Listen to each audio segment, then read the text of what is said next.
दिल से जो मैं वेलकम करना चाहूँगा जाकिर भाई, इंडिया के number 1 comedian and I feel also number 1 story teller और नंबर 1 शायर। बहुत ही वार्म वेलकम है आपको जाकिर भाई। बहुत शुक्रिया भाई, बहुत शुक्रिया।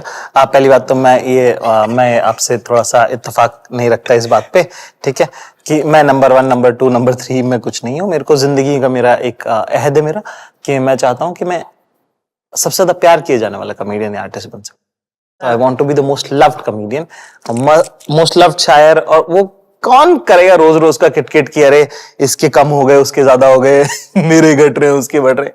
कौन? मेरी स्क्रिप्ट में ना एक्चुअली मैंने मोस्ट लव्ड ही लिखा था क्योंकि मुझे पता था कि आपको नंबर 1 नहीं बोलना चाहिए, और मैंने फिर बोलते बोलते नंबर 1 बोल दिया क्योंकि वो दिल से आता है, बट मोस्ट लव्ड ही है।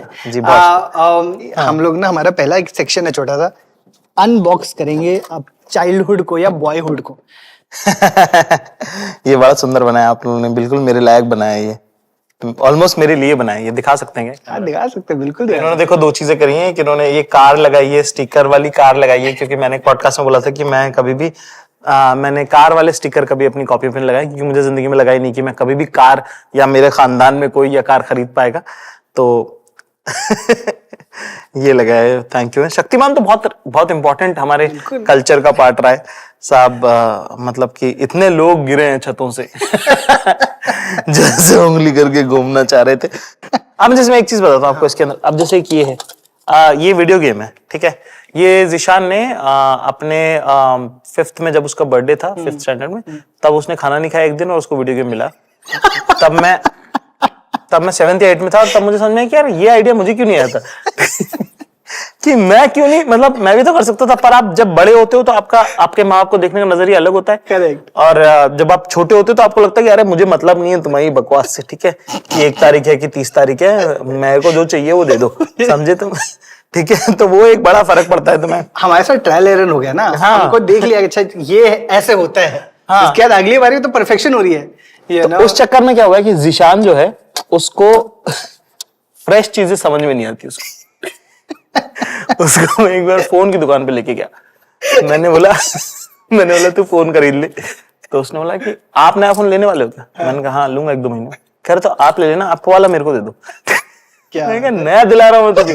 वो कॉम्प्रिहेंड नहीं कर पाता है कि नया क्या करेंगे यार, नया का क्या काम है, नया वाले थोड़ी कुछ होता है।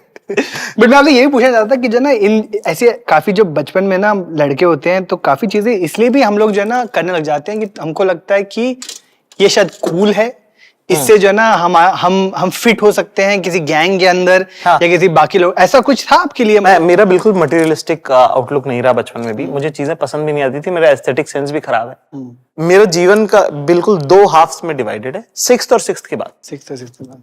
6ठी में जब मैं आया तो क्यों क्रिकेट खेलता था, एक तो थोड़ा सा उसका वो मिला मुझे, और एक फिल्म मैंने देखी छोटी सी बात, मलपालिका साहब की फिल्म है ना। मेरे को बहुत, मेरी जिंदगी का टर्निंग पॉइंट है वो, ठीक है। मैंने वो फिल्म देखी और मुझे लगा कि यार ये तो मैं हूँ। एक लड़का जो बहुत लो कॉन्फिडेंस में डील करता है, मैंने जब उसको देखा तो मैंने उससे अपने आप को आइडेंटिफाई किया।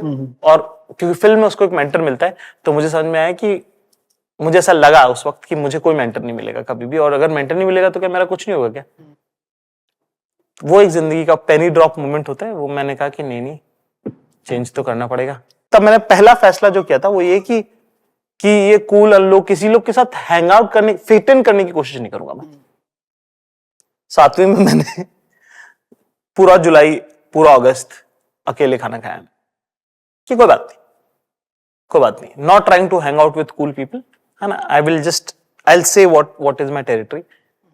मतलब वो कि पढ़ाई करके, कुछ भी करके, कैसे जैसे करके चीजें, मूवी, और थोड़ा थोड़ा जब अपने बारे में आप सोचते हो कि अच्छा ये, तब कॉमेडी पहली बार मुझे समझ में क्योंकि सबके घर पे केबल थी, हमारे घर पे केबल नहीं थी। तो डीडी मेट्रो पे एक 9 गोल्ड करके एक सेगमेंट उन्होंने चालू किया, 2 घंटे, मतलब एक्सट्रीमली वेल प्रोड्यूस्ड शोज आते थे, है ना। तो उसमें ना फिलर के तौर पे जोक्स आते थे। तो जब मैंने वो जोक्स सुनाना चालू करे तो वो बहुत रिस्पॉन्स आया। उसी साल गर्मियों में मैंने जोक्स की किताबें खरीदी थी रद्दी वाले से। तो मैंने 5-6 किताबें मोटी मोटी जोक्स की मैंने खरीदी थी, और वो सारी की सारी मैंने पढ़ डाली। तो मुझे ना एक बातचीत का एक मीटर कि 1 to flip क्या होता है, एक स्मार्ट लाइन क्या होती है, वो इतना ज्यादा कंज्यूम किया मैंने कि उसका हल्का अंदाजा आने लग गया जी। तो जब मैं कुछ बोलता था तो फनी लगता था, ठीक है, लाफ आ रहा है उस पे हर बार कि आपने टीचर को कुछ जवाब दे दिया, है ना। इस तरह की छोटी छोटी चीजें हो कि मेरे को अटेंशन का मुझे एक मीटर समझ में आया उसका। अटेंशन का मीटर। हाँ कि अच्छा कैसे मिलता है कैसे नहीं मिलता है। फिर मैंने लकी ये हुआ कि मैंने स्कूल चेंज किया।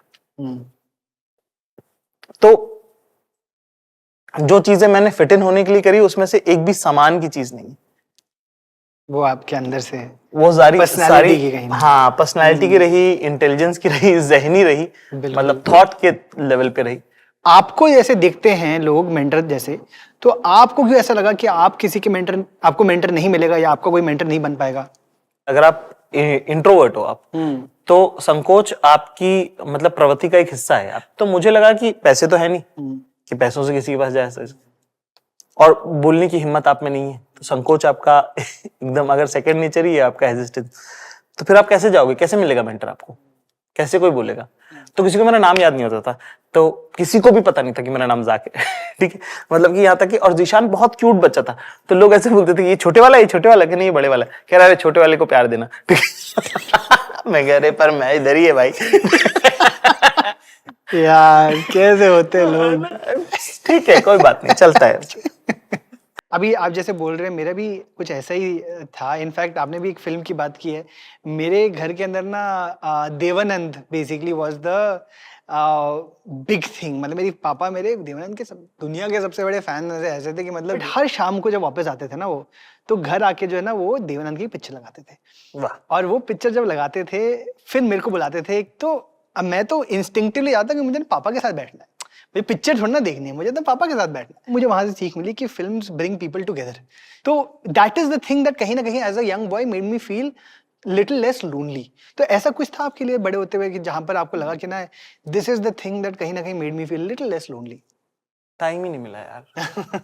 जेन्युइनली, मतलब because I was also pursuing music full time. Correct. जैसे जैसे आप बड़े होते गए, जब मैं दिल्ली में जब मैं रेडियो परस्यू कर रहा था और मैंने सितार बजाना छोड़ा, तब मुझे पहली बार समझ में आया कि अकेलापन क्या होता है। तो उस वक्त आपको अपने आप से बात करके उन चीजों को रिजॉल्व करना पड़ता है कि कि एक दिन दिवाली पे, हम लोग दिवाली पे, अब 2 भाई हैं, तो सबसे छोटा वाला जो है अरबाज, तो उसका मुझे फोन आया कि पापा ने मुझे पटाखे नहीं दिलाया। और मेरी तब घर पे लड़ाइयाँ हो रही थी क्योंकि मैंने सितार बजाना छोड़ दिया है, बिना बताए आ गया हूँ और ये सब हो रहा है। तो मैं तकरीबन मतलब खसखस विलेज में मैं रहता था और एम्स तक मैं पैदल चल गया, 2-2.5 किलोमीटर का रास्ता है वो। चलते चलते अकेला चल रहा हूँ मैं, रात को पटाखे की आवाज आ रही है, ढप टप टप खोटा खोटा, और एकदम से मुझे ऐसा लगा कि क्यों हो रहा है इतना बुरा, ऐसा अच्छा तो नहीं लग रहा है, मजा नहीं आ रहा है। फिर मैंने अपने आप को ऐसे ही बोला कि बड़े लोगों के साथ ऐसे ही होता है। डॉक्टर साहब का एक कोट है जो मुझे बहुत सुंदर लगता है कि once you delete chapter number 17 which is the lowest phase of your life, you will see that chapter number 64 which is the highest phase of your life will also get deleted, है ना? वाह। तो ऐसे ही तो जाता है वो। तो मैंने कहा अरे यही तो है, यही तो है। ठीक है, मैं कहा उसका तो बहुत खुश होकर वापस आया था। कह रहे बड़े लोगों के साथ होता है ऐसा। ये बेस्ट है नैरेटिव आपने जो बनाया है, बहुत सही है ये ना। मेरा एक्चुअली मैं पूछने आपसे ये वाला था कि ये जो प्रेशर बाकी लड़कों पे रहता है जिसकी वजह से ना वो अगर कुछ परस्यू करना भी चाहते हैं अपना ना लाइफ के अंदर कि यार मुझे शायद जो है ना कॉमेडियन बनना है, एज एन एग्जांपल ना मैंने आज डिसाइड कर लिया, मुझे बहुत अच्छा लगता है कॉमेडी, मैंने सीखा भी है, बट मेरे पेरेंट्स कह रहे हैं कि तुम ना ये फॉलो करो। कुछ लड़के होते हैं जो प्रेशर में आ जाते हैं, जो है ना बेचारी उनकी ना डिप्रेशन में पड़ जाते हैं। बट मुझे ये जो लगता है ना इनके कि ये जो प्रेशर से हैं और ये जो अलग कुछ करना चाहते हैं आपने कर दिखाया एक्चुअली। क्योंकि आपका जो अलग प्रेशर था वो था लेगेसी का प्रेशर कहीं ना कहीं, कि ना सितार पूरी खानदान बजा रहा है और आप उसी खानदान में से हैं जहां पर मतलब उस्ताद मोइनुद्दीन खान है, मतलब जो इतने बड़े प्रोपोनेंट है। बिल्कुल। तो and you have decided after being part of that family to actually follow some other dream of yours.